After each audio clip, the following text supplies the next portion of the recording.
आज हम सेरोटोनिन के कुछ लेटेस्ट रिसर्च बेस्ड फैक्ट्स को सिंपल लैंग्वेज में समझेंगे, जो शायद आपने पहले कभी इतने क्लियरली नहीं सुने होंगे। फैक्ट 1, गट बैक्टीरिया भी सेरोटोनिन बनाते हैं।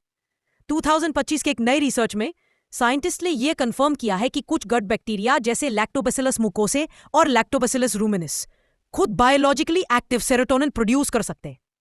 इसका मतलब सेरोटोनिन सिर्फ ब्रेन से नहीं आता, हमारा गट माइक्रोबायोम भी सेरोटोनिन बनाता है। इसे एक बहुत क्लियर बात समझ आती है, हमारी गट हेल्थ और मेंटल हेल्थ के बीच एक सीधा बायोकेमिकल लिंक होता है। और इस डिस्कवरी के बाद एक्सपर्ट्स का कहना है कि मूड और स्ट्रेस के लिए सिर्फ दिमाग ही रिस्पॉन्सिबल नहीं होता, हमारा गट, डाइट और गट बैक्टीरिया भी उतने ही इंपॉर्टेंट है।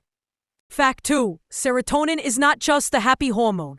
सेरोटोनिन को हम हमेशा हैप्पी हार्मोन के रूप में जानते थे, लेकिन न्यू स्टडीज ने यह पिक्चर और क्लियर कर दी है। 2024 की एक स्टडी में देखा गया कि जब सेरोटोनिन लेवल्स नेचुरली बढ़े तो लोग नेगेटिव इंफॉर्मेशन को ज्यादा अच्छे से हैंडल कर पाए, उनके डिसीजंस बेटर हुए और उनकी लर्निंग और मेमोरी दोनों इंप्रूव हुए।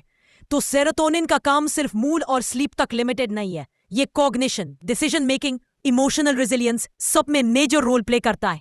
और ये फैक्ट पहले इतना हाईलाइट नहीं किया गया था। गट ब्रेन एक्सिस और सेरोटोनिन का सेंट्रल रोल। गट और ब्रेन के बीच एक पावरफुल कम्युनिकेशन लाइन होती है, जिसे गट ब्रेन एक्सिस या GBA कहा जाता है। 2025 तक के रिसर्च बताते हैं कि यह सिग्नलिंग नेटवर्क सेरोटोनिन के थ्रू काम करता है। हमारे गट के गुड बैक्टीरिया, जिसे गट माइक्रोबायोटा कहते हैं, सेरोटोनिन की सिंथेसिस, स्टोरेज, रिलीज और ट्रांसपोर्ट सबको रेगुलेट करते हैं।